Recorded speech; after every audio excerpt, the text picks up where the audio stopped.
Angie's garden was the brainchild, so to speak, of both Chuck and Char Fowler, who were the generous donors that gave us the funds to build the garden in memory of their daughter, Angie, who sadly passed away from cancer. When our daughter was fighting cancer 30 years ago, we know how much she wanted to get outside and just have a breath of fresh air and out of the confines of the hospital. But there was no place like this. So we decided to do something for her legacy. We saw the space for the interior part of Angie's Institute, but knew what a great boon a garden space would be. So the folks here thought, there is a space upstairs. So we were very happy the hospital was willing to work with us and help create this for adolescent, young adults, and all the children at UH Rainbow Babies. It's a rooftop garden, and it's really unique because it's one of the only in the area, and it's specifically to provide this area of calm and respite for all people participating in the caregiving journey. So the garden had been in place for about 10 years before we did the revamp, which is enough time for some plants to get mature and sort of start to need a refresh. It was incredible to see how motivated everyone was and passionate they were to make this place something special. It already was, but being in the outdoor elements means it needs a different kind of care. It both provides an area where families can come, decompress, get away from the environment of the care and the noises and sounds of treatment, but also it gives the families an area for therapeutic activities as well, whether it's horticulture activities, art therapy, music therapy, and even PT and OT, because it provides an open space. Any family that has had the experience of being in the hospital, it's typically something that they're going to remember for the rest of their lives. And the garden is such an important part of that because it's oftentimes the most positive and healing experience and memory they have of the hospital. Through the generosity of Chuck and Char Fowler, and then connecting us with Land Studios, bringing that group together and having that collective vision and collaboration really brought Char and Chuck's vision to light. The local teams we worked with were great. We worked with Daru Landscape Architecture, Q, Signature Signs, and Lake Blue.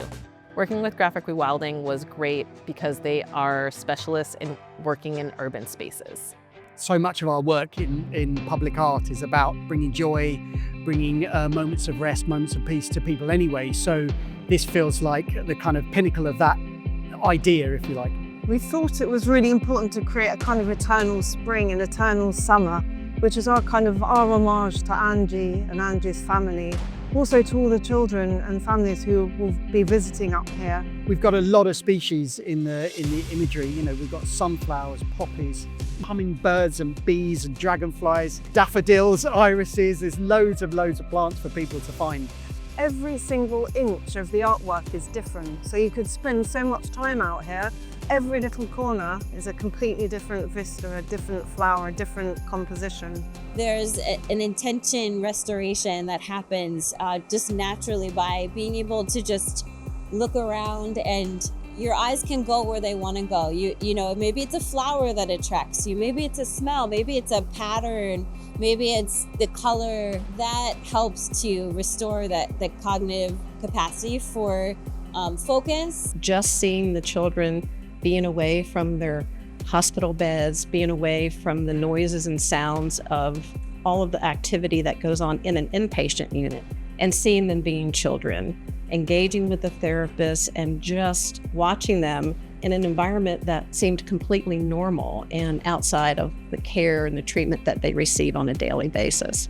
When we got this commission, it was important, even though it's a paediatric hospital, we wanted to create something that was sophisticated, not just kind of like babyish form, something that would appeal and resonate with older kids as well, teenagers, the people who work here, really highlighting those unsung heroes of nature. We tried to pick plants that aren't just pretty, but have a good fragrance, or that when you crush the leaves, they have a good smell, or that you can make an art project with them, or the seed heads. We're asking kids and young adolescents to do really hard things and having to use all of their coping skills and focus and all these ways that it can really drain your ability to do these things. And you're away from your regular social activity of school and regular social engagement. Knowing that you're designing a space with a spectrum of emotions and a spectrum of experiences means you have to work with people who are knowledgeable in that whole spectrum. And I think having that collaboration, was really rewarding, and seeing everybody committed to the vision that Chuck and Shar have for the garden and helping us make it a reality, but also doing it in a way that is sustainable for us as a hospital. And we appreciate all the loving help and care that has gone into this revised or re-enlivened space. So we owe a lot of gratitude to many folks there.